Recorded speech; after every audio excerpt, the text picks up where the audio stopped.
Hello दोस्तों, आप सभी का स्वागत है सम समय घटना चक्र के इस ऑनलाइन प्लेटफॉर्म पर। मैं आज आप लोगों को अंतरराष्ट्रीय परिदृश्य के जो महत्वपूर्ण करंट अफेयर रहे हैं 1 अक्टूबर से लेके और 15 अक्टूबर तक के बीच के जो महत्वपूर्ण करंट अफेयर आपकी परीक्षा के लिए उपयोगी है और अंतरराष्ट्रीय परिदृश्य से संबंधित है, उस पर आज हम लोग यहाँ पे चर्चा करेंगे। ये जो करंट अफेयर की सीरीज हमारी स्टार्ट हुई थी, मैंने आपको पहले ही बताया था कि ये 2 पार्ट में आते हैं, पार्ट 1 और पार्ट 2। तो पार्ट 1 आज हम लोग अंतरराष्ट्रीय परिदृश्य पर यहाँ पे कवर करेंगे। इसके पूर्व में राष्ट्रीय परिदृश्य, खेल परिदृश्य, अवार्ड और उसके बाद में रिपोर्ट इंडेक्स, यूपी स्पेशल, राज्य आधारित प्रश्न, जितने भी महत्वपूर्ण वीडियो थे सभी आ चुके हैं। अंतरराष्ट्रीय परिदृश्य पर ये हमारा वीडियो है और इसी के साथ जो सीरीज जो पार्ट 1 है वो पार्ट 1 यहीं पर समाप्त होगा और पार्ट 2 की तरफ हम लोग आगे बढ़ेंगे। तो आज हम लोग यहाँ पे अंतरराष्ट्रीय परिदृश्य के बारे में जितने भी महत्वपूर्ण खबरें रही हैं उन पे हम लोग चर्चा करते हैं। तो आइए देखते हैं पहली महत्वपूर्ण खबर हमारी कौन सी थी।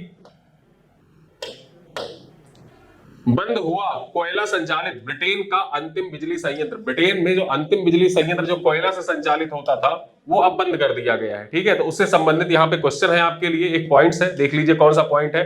ब्रिटेन के नटिंगम स्थित red Cliff on Soar power station, नाम याद रखना, हाल ही में चर्चा में रहा red Cliff on Soar power station किससे कहां अवस्थित है, तो ये ब्रिटेन में अवस्थित है। ठीक है, याद रखना ब्रिटेन में अवस्थित है। या फिर ऐसे ही पूछ सकता है ये रेड क्लिफ ऑफ शोर चर्चा में था, ये क्या है, तो ये जो कोयला आधारित संयंत्र है ब्रिटेन में अवस्थित, ये वो ब्रिटेन में अवस्थित संयंत्र है। ठीक है, तो याद रखना इसको कब खोला गया था, तो 1967 में इसको खोला गया था।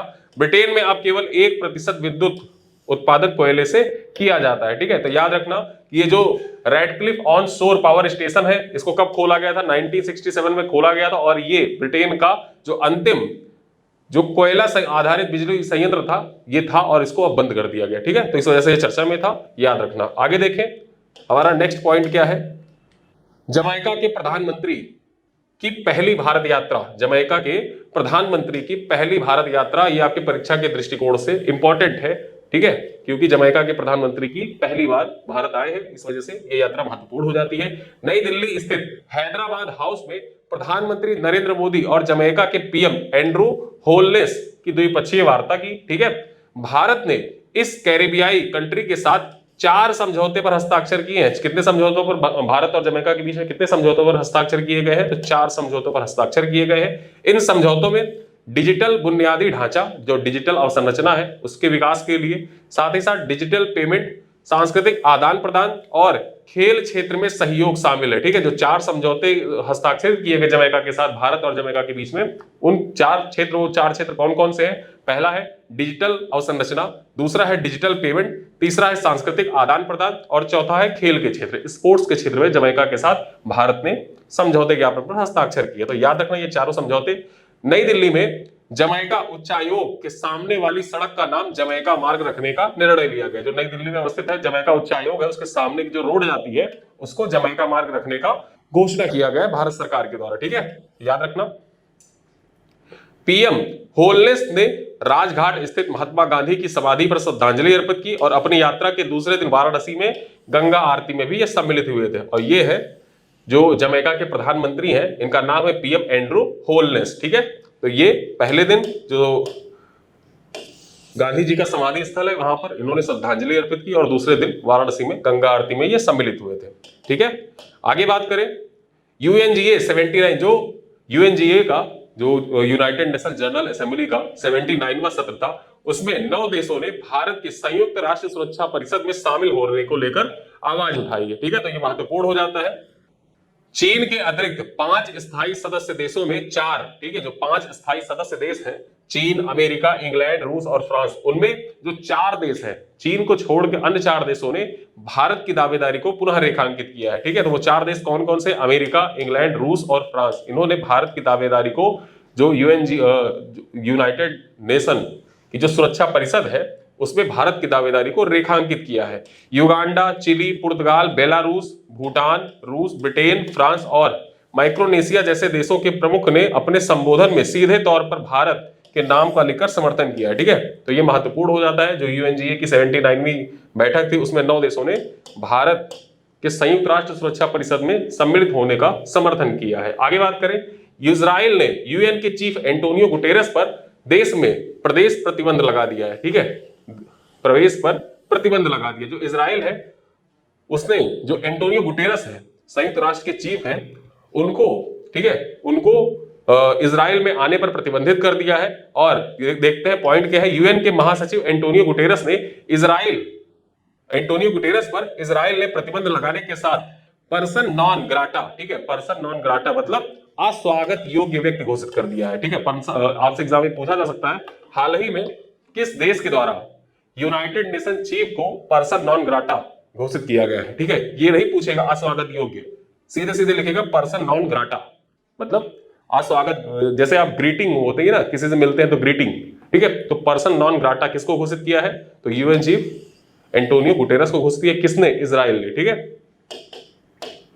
आगे देखें, 25वें हॉर्नबिल फेस्टिवल के लिए नागालैंड के मुख्यमंत्री नेफ्यू रियो ने वेल्स के साथ साझेदारी की है, ठीक है। तो जो 25वां हॉर्नबिल फेस्टिवल, पहले याद रखो हॉर्नबिल फेस्टिवल जो होता है वो कहां मनाया जाता है? तो नागालैंड में मनाया जाता है। और नागालैंड के जो मुख्यमंत्री हैं नेफ्यू रियो, उन्होंने किसके साथ इसके लिए साझेदारी करी है? तो जो 25वां हॉर्नबिल फेस्टिवल मनाया जाएगा उसके लिए नागालैंड के मुख्यमंत्री नेफ्यू रियो जो है, ठीक है, कौन? नेफ्यू रियो ने किसके साथ साझेदारी करी है? तो वेल्स के साथ साझेदारी करी है। और ये क्वेश्चन आपकी परीक्षा के दृष्टिकोण से मोस्ट इंपॉर्टेंट हो जाता है, ये आपसे एग्जाम में पूछा जा सकता है, ठीक है। तो याद रखना कि हॉर्नबिल फेस्टिवल के लिए नेफ्यू रियो ने किस देश के साथ साझेदारी करी है? तो वेल्स के साथ साझेदारी की है, ठीक है। आगे देखें, मॉरिशस को मिला चगोस आर्कीपेलागो द्वीप समूह। तो चगोस आर्कीपेलागो द्वीप समूह है, इसके बारे में हम लोग यहाँ पॉइंट्स पर चर्चा कर लेते हैं। कौन से पॉइंट हमारे परीक्षा के दृष्टिकोण से इंपॉर्टेंट है और एग्जाम में आने की संभावना है। 3 अक्टूबर 2024 को चगोस द्वीप समूह मॉरिशस को हस्तांतरित करने के लिए ब्रिटेन और मॉरिशस में समझौता हुआ, ठीक है। ब्रिटेन और मॉरिशस के बीच में जो चगोस द्वीप समूह है उसको मॉरिशस को हस्तांतरित करने के लिए समझौता हुआ। डियागो गार्सिया द्वीप समूह को लेकर एक और समझौता ब्रिटेन, अमेरिका और मॉरिशस के मध्य हुआ, जिसके तहत ब्रिटेन अमेरिका सैन्य अड्डा अगले 99 वर्षों तक बना रहेगा। जो ब्रिटेन में जो सैन्य अड्डा, ब्रिटेन और अमेरिका का जो सैन्य अड्डा है डियागो गार्सिया में, वो 99 वर्षों तक बना रहेगा। उसके बाद ये पुनः मॉरिशस को प्राप्त हो जाएगा। यह द्वीप समूह मॉरिशस की मुख्य भूमि से 2200 किलोमीटर दूर है, जबकि भारत की समुद्री सीमा से 1700 किलोमीटर दूर अवस्थित है, ठीक है। जो ये डियागो गार्सिया है, ये जो मॉरिशस की मुख्य भूमि है, यहाँ पे आप देख सकते हैं चगोस, ठीक, भारत से 1700 किलोमीटर और मॉरिशस से कितना? तो ये 2200 किलोमीटर दूर अवस्थित है, ठीक है। तो यहाँ पे हम लोगों ने देख लिया जो मॉरिशस का चगोस आर्कीपेलागो है, इसको मॉरिशस को वापस दे दिया गया है ब्रिटेन के द्वारा। आगे देखें, अमेरिका के सिएटल सेंटर में महात्मा गांधी की प्रतिमा का अनावरण किया गया है, ठीक है। अमेरिका के जो सिएटल सेंटर है वहां पर महात्मा गांधी की प्रतिमा का अनावरण किया गया है। खास बात क्या है कि सिएटल में स्थापित होने वाली गांधी जी की यह पहली ऐसी प्रतिमा है, ठीक है। पहली प्रतिमा है सिएटल में स्थापित होने वाली गांधी जी की पहली ऐसी प्रतिमा है। और कहां पे स्थापित किया गया इसका अनावरण? तो सिएटल सेंटर में इसकी स्थापना की गई है, ठीक है। आगे देखें,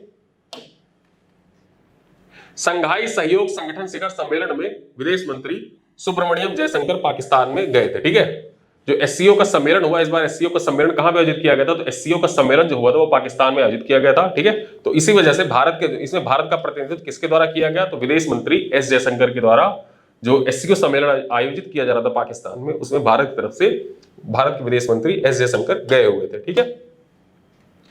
आगे देखें, भारत दौरे पर मालदीव के राष्ट्रपति मोहम्मद मुइजू, जो मोहम्मद मुइजू है, इनको माना जाता था कि ये चीन के प्रति इनका झुकाव ज्यादा है, लेकिन इनकी यात्रा हुई और इस यात्रा से भारत और मालदीव के बीच जो संबंध है, जो एक टाइम पे लग रहा था खराब हो रहे हैं, वो फिर से लग रहा है संबंध धीरे धीरे संबंधों में सुधार हो रहे हैं, ठीक है।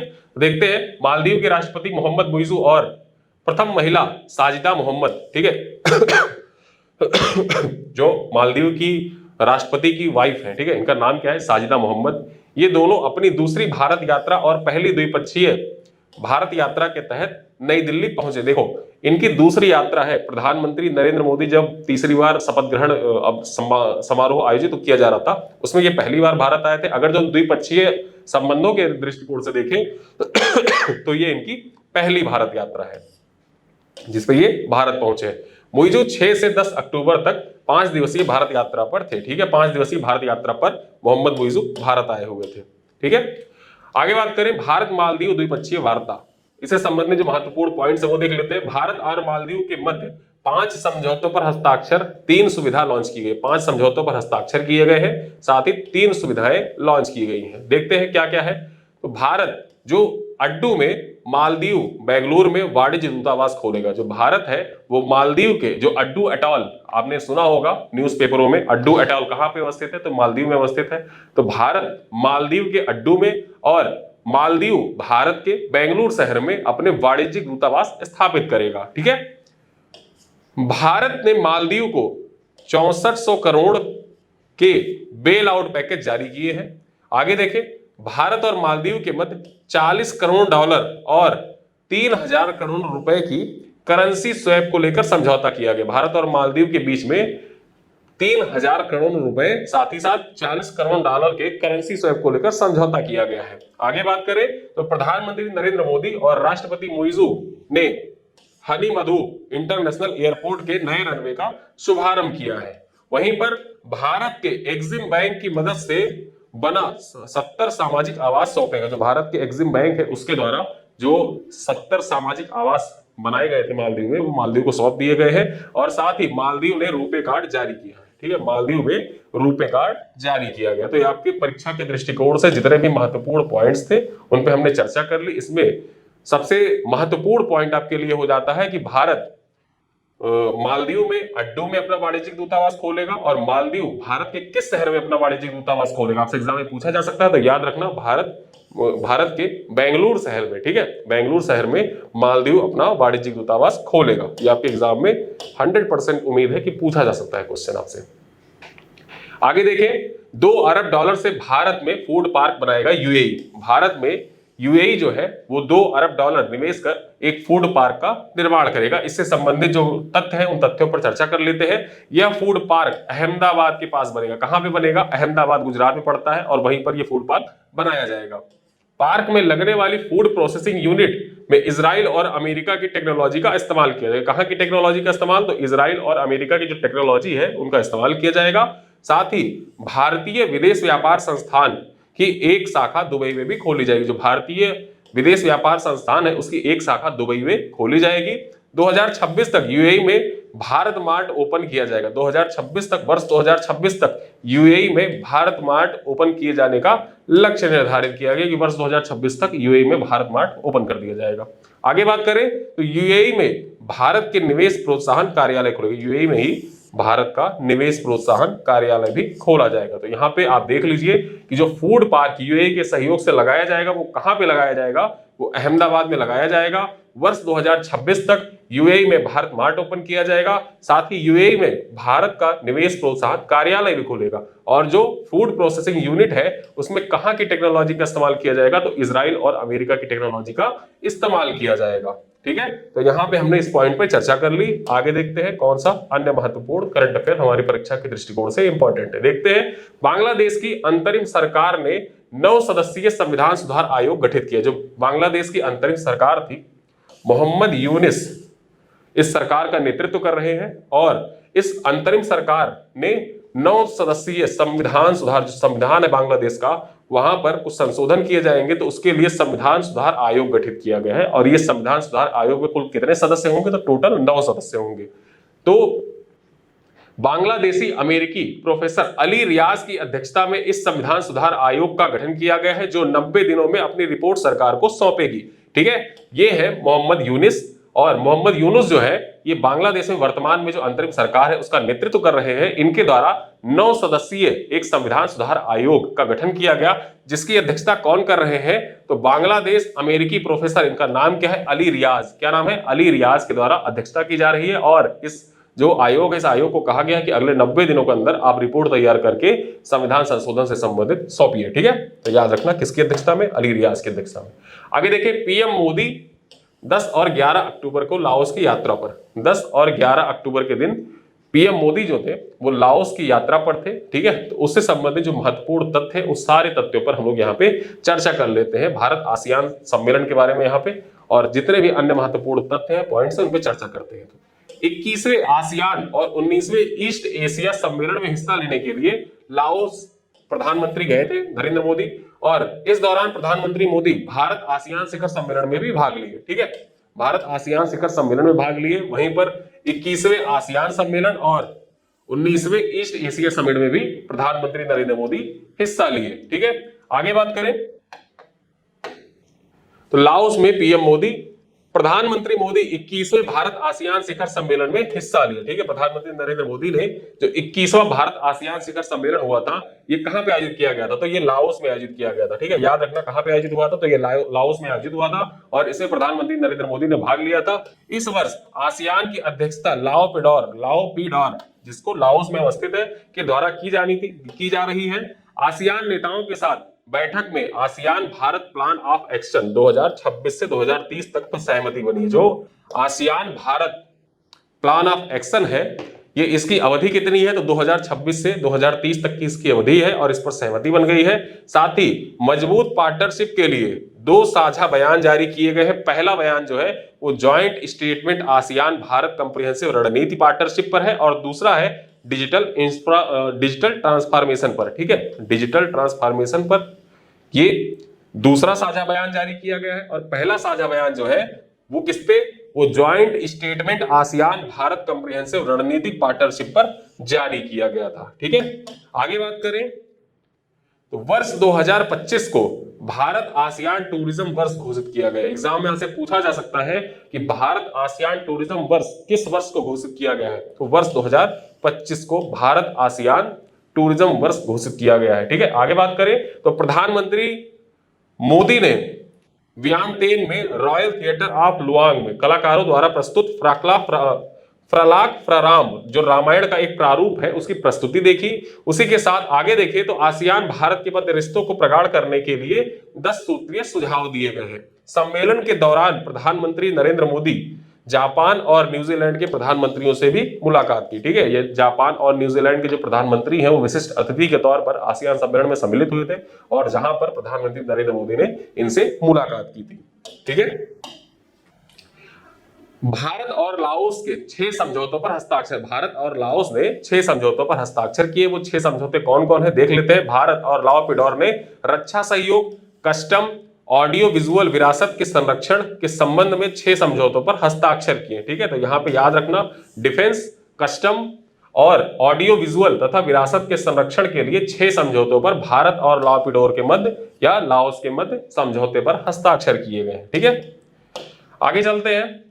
ट्यूनीशिया में आम चुनाव में राष्ट्रपति कैस सईद की जीत हासिल की। कैस सईद ने जीत हासिल की है, तो इस वजह से महत्वपूर्ण हो जाता है नाम यहाँ पे। ये कैस सईद जी हैं और ये जो प्रेसिडेंशियल इलेक्शन हो रहा था, ठीक है, ट्यूनीशिया में, तो वहां पे ये राष्ट्रपति चुने गए हैं। और ऐसे जो महत्वपूर्ण नियुक्तियां होती हैं, अंतरराष्ट्रीय नियुक्तियों से संबंधित जो देशों के राष्ट्रपति प्रधानमंत्री बनते हैं, वो आपके परीक्षा के दृष्टिकोण से इंपॉर्टेंट हो जाते हैं। इस वजह से ट्यूनीशिया के जो नए राष्ट्रपति हैं उनका नाम महत्वपूर्ण हो जाता है। याद रखना इनका नाम क्या है? कैस सईद इनका नाम है। ठीक है, कहां के राष्ट्रपति है? तो ये ट्यूनीशिया के राष्ट्रपति बने हैं। आगे चले, यूएई ने लेबनान के सपोर्ट में कैंपेन शुरू किया। उस कैंपेन का नाम क्या था? तो कैंपेन का नाम था the UAE stand with Lebanon. क्या नाम था? The UAE stand with Lebanon नामक राष्ट्रव्यापी अभियान 8 से 21 अक्टूबर 2024 के मध्य चलाया गया। ठीक है, किसके द्वारा चलाया गया था? यूएई के द्वारा चलाया गया था। तो सहयोग अभियान था लेबनान के लिए। ठीक है, आगे देखें, ब्रिटेन में नागा इंसानी खोपड़ी की नीलामी पर रोक लगा दी गई है। इससे संबंधित जो महत्वपूर्ण तथ्य हैं उन तथ्यों पर चर्चा करते हैं। ऑक्सफोर्ड के ट्रेट्सवर्थ में स्वान नीलामी घर में the curious collector sale antiquarian books, पांडुलिपियों और पेंटिंग्स के हिस्से के रूप में दुनिया भर से प्राप्त खोपड़ियों तथा अन्य अवशेषों की श्रृंखला उपलब्ध कराई गई थी। इस संबंध में नागालैंड के मुख्यमंत्री नेफ्यू रियो के विरोध प्रदर्शन किया था। ठीक है, और इसी कारणवश क्या हुआ कि ब्रिटेन ने जो नागा इंसानी खोपड़ी थी, यहाँ पे आप देख सकते हैं ये नागा इंसानी खोपड़ी है, इसकी नीलामी पर रोक लगा दी। इसकी नीलामी होने जा रही थी, जिसकी नीलामी पर ब्रिटेन सरकार के द्वारा रोक लगा दी गई है। ठीक है, आगे बात करें, अमेरिकी कंपनी टेस्ला ने रोबो टैक्सी, साइबर कैब और रोबो वैन पेश किया है। जो टेस्ला कंपनी है, एलन मस्क की कंपनी, उनके द्वारा ये रोबो कैब है, ठीक है, रोबो टैक्सी, साइबर कैब और रोबो वैन पेश किया गया है। ये एआई से संचालित होने वाली कार होगी। ठीक है, मानव रहित एआई से संचालित कार होगी ये, और इसको एआई की सहायता से, आर्टिफिशियल इंटेलिजेंस की सहायता से संचालित किया जा सकेगा। ठीक है, भारत और भूटान के मध्य 4 न्यायिक समझौते, भारत और किस देश के मध्य न्यायिक समझौते हस्ताक्षरित किए गए हैं? एग्जाम में आपसे पूछा जाए तो आप टिक करके आइए कि भारत और भूटान के मध्य, किसके? भूटान के मध्य 4 न्यायिक समझौतों पर हस्ताक्षर किया गया है। भारत के मुख्य न्यायाधीश DY चंद्रचूड़ और उनके भूटानी समकक्ष लियोनोव चोंग्याल दागो रागडीजन की अध्यक्षता में न्यायिक और कानूनी सहयोग बढ़ाने के लिए 4 समझौते हस्ताक्षरित किए गए। भारत के मुख्य न्यायाधीश 7 से 10 अक्टूबर के मध्य भूटान की यात्रा पर रहे थे। ठीक है, 7 से 10 अक्टूबर के मध्य जो भारत के मुख्य न्यायाधीश हैं DY चंद्रचूड़, ठीक है, ये भूटान की यात्रा पर रहे थे और भूटान के साथ भारत ने 4 न्यायिक समझौतों पर हस्ताक्षर किए हैं। ठीक है, एग्जाम में आपसे यही पूछा जाएगा कि भारत ने हाल ही में किस देश के साथ 4 न्यायिक समझौतों पर हस्ताक्षर किए? तो भारत ने भूटान के साथ 4 न्यायिक समझौतों पर हस्ताक्षर किए हैं। आगे देखते हैं, निकारागुआ सरकार ने इजराइल के साथ राजनयिक संबंधों को तोड़ने की घोषणा की है। ठीक है, जो इजराइल, हमास, गाजा और अब ईरान, ठीक है, तो इजराइल जो है वो अपने पड़ोसियों के साथ इस टाइम पे वॉर में उलझा हुआ है। आज सुबह सुबह ही उसने ईरान पे भी अटैक कर दिया है इजराइल ने।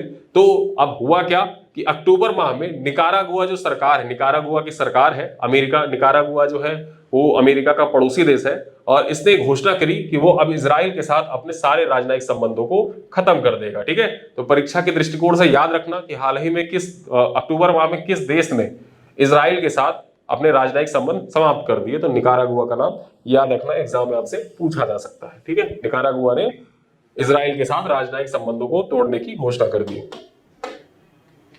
आगे देखें, रूस के लिए प्रतिबंधित प्रौद्योगिकियों का दूसरा सबसे बड़ा आपूर्तिकर्ता बना भारत। चीन प्रथम स्थान पर, मतलब जो प्रतिबंधित प्रौद्योगिकियां हैं उनकी आपूर्ति में रूस को, उनकी आपूर्ति में भारत दूसरे स्थान पर है। वहीं पहले स्थान पर कौन है? तो पहले स्थान पर चीन है। ठीक है, इसके तहत भारत माइक्रोचिप, सर्किट और मशीन टूल्स की आपूर्ति करता है। जो प्रतिबंधित प्रौद्योगिकियां हैं उसके अंतर्गत भारत किन किन चीजों की आपूर्ति करता है?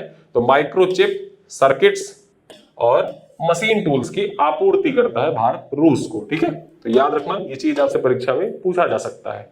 भारत के जहाज खाड़ी देशों की यात्रा पर, तो यहाँ पे कौन कौन से जहाज और किन किन देशों की यात्रा पर थे वो नाम महत्वपूर्ण हो जाते हैं, याद रखना।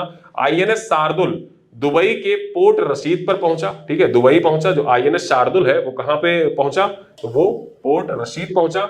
वहीं बहरीन के मनामा में INS तीर और ICGS वीरा,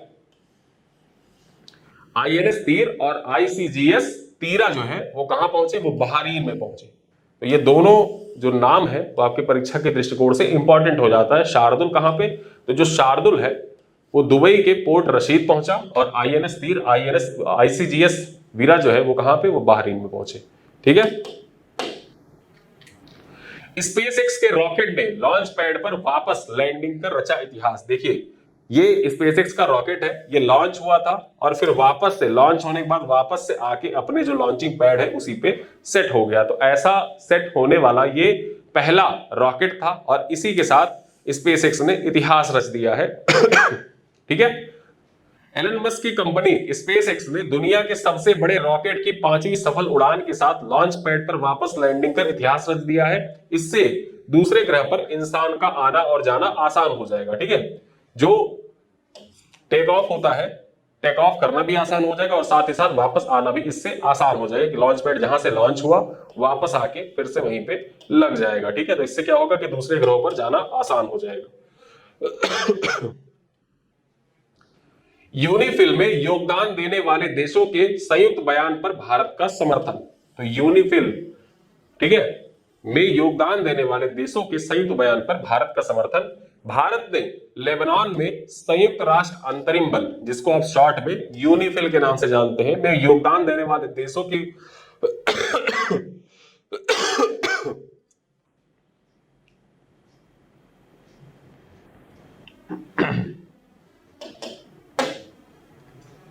यूनिफिल में योगदान देने वाले देशों के संयुक्त बयान पर भारत का समर्थन। ठीक है, भारत ने लेबनान के संयुक्त राष्ट्र अंतरिम बल, यानी कि शॉर्ट में जिसको आप यूनिफिल कहते हैं, में योगदान देने वाले देशों के उस संयुक्त बयान का समर्थन किया है जिसमें लेबनान में संयुक्त राष्ट्र शांति सेना पर हाल ही में हमले की कड़ी निंदा की गई थी। जो संयुक्त राष्ट्र की जो शांति सेना है उस पर लेबनान में जो इजराइल के द्वारा अटैक किया जा रहा था, तो उस शांति सेना पर भी अटैक कर दिया था। कुछ जवान जो थे वो शांति सेना के घायल हो गए थे।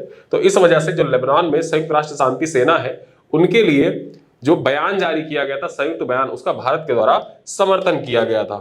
ठीक है, और यूनिफिल जो है संयुक्त राष्ट्र अंतरिम बल, ठीक है, यूनिफिल, ये कहां पे है, तो ये लेबनान में इस टाइम पे ऑपरेट कर रहा है। वहीं पर देख लेते हैं उससे संबंधित चर्चा में यूएन प्रस्ताव 1701 क्या है, तो यह प्रस्ताव इजराइल और हिजबुल्लाह के बीच संघर्ष के दौरान शांति स्थापित करने के लिए 2006 में पारित किया गया था। कब पारित किया गया था यूएन के द्वारा? यूएन 1701, ये 2006 में पारित किया गया था। और वहीं पर इससे संबंधित एक अन्य महत्वपूर्ण पॉइंट देख लेते हैं, ब्लू लाइन। ब्लू लाइन क्या है? इजराइल और लेबनान के मध्य एरिया में तैनात यूएन के जो फोर्स है, जो यूएन की शांति सेना है, उसको ब्लू लाइन के नाम से जाना जाता है, जो इजराइल और लेबनान के बीच में तैनात है। ठीक है, इजराइल के हमलों में यूनिफिल संयुक्त राष्ट्र अंतरिम बल के 5 शांति सैनिक घायल हुए थे। जो इजराइल ने हमला किया था लेबनान पे, तो उसमें जो संयुक्त राष्ट्र की जो शांति सेना है उसके 5 सैनिक घायल हुए थे, जिस पर साझा बयान जारी किया गया था। और साझा बयान, ठीक है, का भारत के द्वारा समर्थन भी किया गया था। यूनिफिल के तहत 50 देशों के सैनिक तैनात हैं, जिसमें भारत के लगभग 900 सैनिक तैनात हैं। ठीक है, इस प्रस्ताव के अनुसार किसी भी गुट को इजराइल और लेबनान की सीमा पर हमला करने से रोकने के लिए अंतरराष्ट्रीय बल तैनात किए गए। ठीक है, कि ना ही जो इजराइल है, इजराइल लेबनान की तरफ हमला न कर पाए और लेबनान इजराइल की तरफ हमला न कर पाए। इसी की वजह से वर्ष 2006 में जो 1701 प्रस्ताव 1701 था वो आया था, अपने अस्तित्व में आया था। और इसी के तहत ब्लू लाइन का निर्धारण किया गया था। ब्लू लाइन जो है वो इजराइल और लेबनान के बीच में एक सीमा रेखा की तरह था। बताया गया था कि इस रेखा को, मतलब इस रेखा पर वहां पे जो स्थान है उस स्थान पर शांति बहाल करने के लिए ब्लू लाइन का निर्माण किया गया था, जहां पर जो यूएन के शांति सैनिक है वो तैनात रहते हैं। इसी वजह से उसको ब्लू लाइन नाम दिया गया था। आगे देखते हैं भारत कनाडा कूटनीतिक तनाव। भारत और कनाडा के मध्य जो संबंध है वो तनाव के दौर से गुजर रहे हैं। हरदीप सिंह निज्जर जो मामला हुआ था उस मामले की वजह से, तो यहां पर इससे संबंधित जो तथ्य है तथ्यों पर चर्चा कर लेते हैं। भारत ने कनाडा से अपने उच्चायुक्त को वापस बुलाया और 6 कनाडाई राजनयिकों को निष्कासित कर दिया। संबंध इतने खराब हुए कि जब कनाडा के जो पीएम है, कनाडा के पीएम ने यह तक कह दिया कि भारत बिश्नोई गैंग के साथ मिलकर कनाडा में अराजकता फैलाने की कोशिश कर रहा है। ठीक है, तो वहीं पर इसके बाद होता क्या है कि वो भारत है, भारत के द्वारा अपने जो राजनयिक है वापस बुलाए जाते हैं और यहां से 6 कनाडाई राजनयिकों को निष्कासित कर दिया जाता है। यह कदम खालिस्तानी आतंकवादी हरदीप सिंह निज्जर की हत्या को लेकर कनाडा द्वारा लगाए गए आरोपों के बाद उठाया गया है। ठीक है, जो कनाडा द्वारा आरोप लगाया गया हरदीप सिंह निज्जर की हत्या को लेकर, उसके बाद ये कदम उठाए गए हैं। भारत का कहना है कि कनाडा सरकार इस मामले में राजनीतिक लाभ उठाने का प्रयास कर रही है। भारत के द्वारा कहा गया कि जो कनाडा की सरकार है वो इस मामले में, जो हरदीप सिंह निज्जर का मामला है, उस पे राजनीतिक लाभ उठाने का प्रयास कर रही है। क्यों? क्योंकि जस्टिन ट्रूडो जो है, ठीक है, कनाडा के जो वर्तमान में राष्ट्रपति है जस्टिन ट्रूडो, राष्ट्रपति का चुनाव होने वाला है और राष्ट्रपति के चुनाव में जो वहां पे खालिस्तानी समर्थक है उनकी ठीक ठाक पॉपुलेशन है, और इसी वजह से जो खालिस्तान के समर्थक है उनको ये लोग, जो जस्टिन ट्रूडो है वो अपना समर्थन देते रहते हैं बीच बीच में। ठीक है, तो इसी वजह से भारत के द्वारा कहा गया कि राजनीतिक लाभ कमाने के लिए जस्टिन ट्रूडो भारत के साथ अपने संबंधों को खराब कर रहे हैं।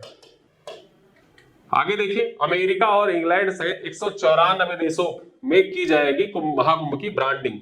13 जनवरी 2025 से संगम नगरी में महाकुंभ का श्री गणेश होगा और महाकुंभ 2025 को वैश्विक बनाने के लिए अमेरिका, इंग्लैंड, फ्रांस, रूस, Japan, Thailand, Singapore, Mauritius, Nepal सहित 194 देशों में प्रमोशन एवं प्रोग्राम आयोजित किए जाएंगे, जहां पे रोड शो भी आयोजित होगा। ठीक है, और भारतीय दूतावास की तरफ से ये रोड शो आयोजित किए जाएंगे। दुनिया भर के 194 देशों में महाकुंभ की ब्रांडिंग की जाएगी। ठीक है, आगे देखते हैं। नासा शुरू करेगा Europe Kepler mission. Europe Kepler mission जो है इसको नासा के द्वारा शुरू किया जाएगा। इस मिशन के तहत बृहस्पति के कई चंद्रमाओं में से एक यूरोपा पर जीवन की संभावना तलाशी जाएगी। जो बृहस्पति का एक उपग्रह है यूरोपा, ठीक है, यूरोपा, ठीक है, तो यहां पर जीवन की संभावनाएं तलाशी जाएंगी। इसे फ्लोरिडा के केप कैनावरल से शक्तिशाली स्पेसएक्स फाल्कन हैवी रॉकेट से प्रक्षेपित किया जाएगा। यूरोपा केल्पर 5.5 साल यानी 5.5 साल में 2.9 अरब किलोमीटर की यात्रा कर वर्ष 2030 में बृहस्पति ग्रह पर की कक्षा जो है वहां पर पहुंच जाएगा। ठीक है, तो 5.5 सालों में लगभग 2.9 अरब किलोमीटर की यात्रा के बाद जो मिशन है वो 2030 में जो बृहस्पति है उसकी कक्षा में पहुंच जाएगा। और ये बृहस्पति का जो एक उपग्रह है, ठीक है, यूरोपा, उस पर जीवन की संभावनाएं ज्ञात करेगा। तो ये किसके द्वारा लॉन्च किया जाएगा? नासा के द्वारा लॉन्च किया जाएगा। और इसमें कौन सा रॉकेट लॉन्च किया जाएगा? तो जो स्पेसएक्स का फाल्कन हैवी रॉकेट है उसके द्वारा इस मिशन को लॉन्च किया जाएगा। ठीक है, आगे देखिए, इजराइल को थार्ड दे रहा है अमेरिका। थार्ड क्या है? थार्ड जो है इसका पूर्ण रूप है terminal high altitude area defence. और ये कहां का है? ये अमेरिका का मिसाइल एयर डिफेंस सिस्टम है। और जो इजराइल का मिसाइल एयर डिफेंस सिस्टम है उसका नाम है आयरन डोम। ठीक है, तो आयरन डोम कहां का एयर डिफेंस सिस्टम है? वो इजराइल का है। थार्ड कहां का है? तो थार्ड जो है वो अमेरिका का है। और अमेरिका क्या कर रहा है? इजराइल को थार्ड दे रहा है। यह सामने से आने वाली बैलिस्टिक मिसाइल को मार गिराने में सक्षम है। जो थार्ड मिसाइल जो एयर डिफेंस सिस्टम है, मिसाइल डिफेंस सिस्टम है, ये जो बैलिस्टिक मिसाइल सामने से आ रही हो उसको भी मार गिराने में सक्षम है। इसे संयुक्त राज्य अमेरिका ने दक्षिण कोरिया, संयुक्त अरब अमीरात और गुएम में तैनात किया हुआ है। अभी कहां कहां पे तैनात है? तो अभी ये दक्षिण कोरिया में तैनात है, संयुक्त अरब अमीरात में तैनात है और गुएम में तैनात है। और इसके बाद अब इजराइल में भी ये तैनात होंगे। ये इस तरह दिखता है थार्ड। ठीक है, जो मिसाइल डिफेंस सिस्टम है इजराइल का सुरक्षा कवच बनेगा थार्ड। ठीक है, तो इस तरह ये दिखता है। कहां से ये कहां का है? तो ये यूएसए का है। आगे देखें, HDFC बैंक ने सिंगापुर में अपनी पहली शाखा खोली है। ठीक है, तो HDFC बैंक ने हाल ही में कहां पे अपनी पहली शाखा खोली है? तो सिंगापुर में। अक्टूबर माह में HDFC बैंक के द्वारा सिंगापुर में अपनी पहली शाखा खोली गई है। तो यह आपकी परीक्षा के दृष्टिकोण से इंपॉर्टेंट इसलिए हो जाता है जब आप यूपीपीसीएस का, बीपीएससी का या आरओ का पीवाईक्यू उठा के देखेंगे क्वेश्चन, तो उनमें ऐसे क्वेश्चन एग्जाम में पूछे गए हैं। तो इस वजह से ये क्वेश्चन आपकी परीक्षा के दृष्टिकोण से इंपॉर्टेंट हो जाता है। यहाँ पे हमने बात करी अक्टूबर माह के जितने भी जो पॉइंट्स थे उन पॉइंट्स पर चर्चा कर ली। और इसी स्लाइड पर आधारित एक क्वेश्चन है और कुछ क्वेश्चन आपसे पूर्व जो आप करंट अफेयर पढ़ चुके हैं वहां से पूछे जा रहे हैं। बताइएगा, इनके उत्तर आपको कमेंट बॉक्स में देने हैं। बताइए, 21वें भारत आसियान शिखर सम्मेलन का आयोजन कहां पे किया गया? लाओस, कंबोडिया, वियतनाम या थाईलैंड? इन चारों में से कहां पे किया गया 21वें भारत आसियान शिखर सम्मेलन का आयोजन? इसके बाद अगला क्वेश्चन है, आयरन डोम का संबंध निम्नलिखित में से किस देश से है? ईरान, यूक्रेन, रूस या इजराइल? अगला क्वेश्चन है, 7 अक्टूबर 2023 को हमास ने इजराइल पर किए अपने हमले को क्या नाम दिया? Operation iron sword, operation Al Aqsa flood,